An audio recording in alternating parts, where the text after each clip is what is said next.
Hey guys, here's a quick recap of what we talked about this week at Snapshot. It was our last week in our Wisdom Literature series, and we talked about the book of Ecclesiastes. It's one of my favorite books in the whole Bible, and it was written like Proverbs was by King Solomon. And this is kind of Solomon looking back on his life and saying everything he's experienced and kind of trying to tell us, like in a sermon almost, like what he thinks of things of this life. So one of the wisest guys ever, and he's sharing at the end of his life more words of wisdom. Now this book is really heavy and kind of is a little dark. So if you're like going through something sad, like don't read Ecclesiastes as a way to cheer yourself up, because it's not going to work. But I think there's a reason why he says the things he says, and he says them in such powerful ways. Like most of us are like, man, that guy had a lot of problems. Like he's really depressed and really sad, and so much would help him. But I think he was just looking back earnestly and honestly on his life. And I want us to not miss the wisdom that comes from a person doing that.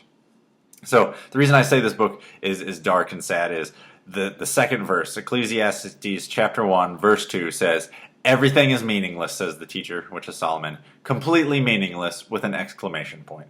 You're like, whoa, wow, that guy like is not on his usual medication and he's having a really bad day, right? Like you're like, wow, that's crazy. But he is setting up a tone for this book where he talks about every single thing that you could indulge in life, and he is saying that none of it satisfies.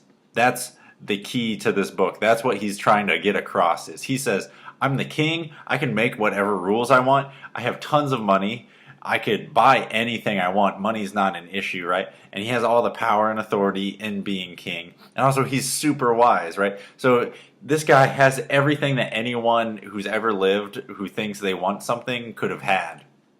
All the power, all the influence, all the money.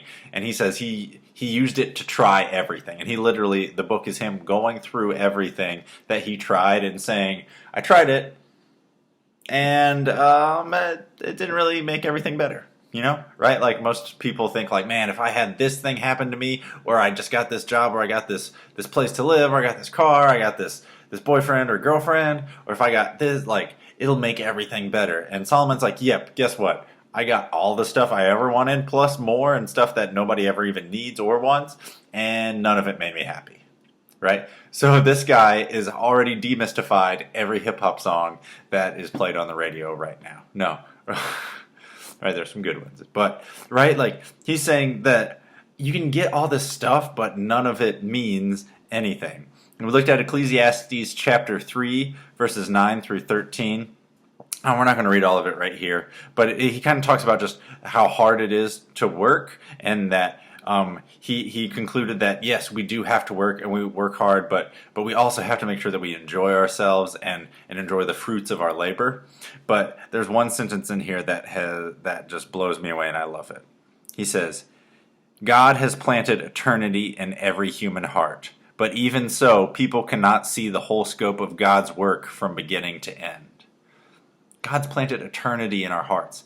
So remember, the main scope of this book is Solomon saying, no matter what you do, nothing is going to fulfill you. Nothing is going to make you be like, aha, I'm here, I've made it, that's all I have to do. It's not going to fill this yearning in your heart, because God has planted eternity in it. Like, and that means that we have this like unwritten like knowledge of who he is, and the fact that eternity exists, and the fact that he is there, and anything we do that is separate from God will not fill that void. That's what Solomon's getting across here. He's saying, you can try all the stuff, but I've already done it, and I can tell you, it doesn't fill you up. But God has written eternity on our hearts, and if we pay attention to him, then that's the only thing that's going to fulfill us.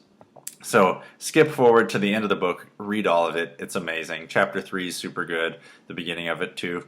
But Ecclesiastes chapter 12, verses 13 and 14. He gets to all of it, and especially in chapter 12, he talks about enjoy your youth. Don't just waste it, right? Like, which seems super applicable to now, even more so than back then, because then when you were younger, you still had to work and go out and do things and try things. But now, like, we can like sit around, you know, all the way through college and like stare at phones and watch YouTube videos and Netflix and like literally do nothing, right? So it's like, he's like, enjoy your youth, go out, have adventure, seek things out, try things, do good works, try and learn while you can enjoy it, because he says when you get older, it's rough to enjoy things.